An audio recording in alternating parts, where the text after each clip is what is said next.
Om Shanti. Powerful സ്ഥിതിയിലൂടെ രചനയുടെ സർവ ആകർഷണങ്ങളിൽ നിന്നും ദൂരെ ഇരിക്കുന്ന മാസ്റ്റർ രചയിതാവായി ഭവിക്കട്ടെ. മാസ്റ്റർ രചയിതാവിൻ്റെയും മാസ്റ്റർ നോളജ്ഫുള്ളിൻ്റെയും പവർഫുൾ സ്ഥിതിയിലും ലഹരിയിലും ഇരിക്കുമ്പോൾ രചനയുടെ സർവ ആകർഷണങ്ങളിൽ നിന്നും ഭിന്നമായിരിക്കാൻ കഴിയും. കാരണം ഇപ്പോൾ രചന കൂടുതൽ ഭിന്ന ഭിന്ന നിറങ്ങളിലും രീതികളിലും രൂപം സൃഷ്ടിക്കുന്നു.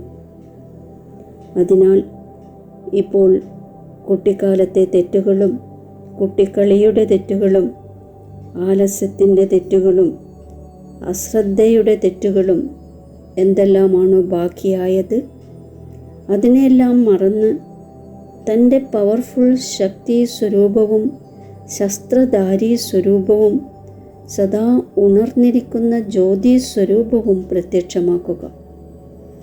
അപ്പോഴാണ് മാസ്റ്റർ രചയിതാവ് എന്ന് പറയുക. ഓം ശാന്തി.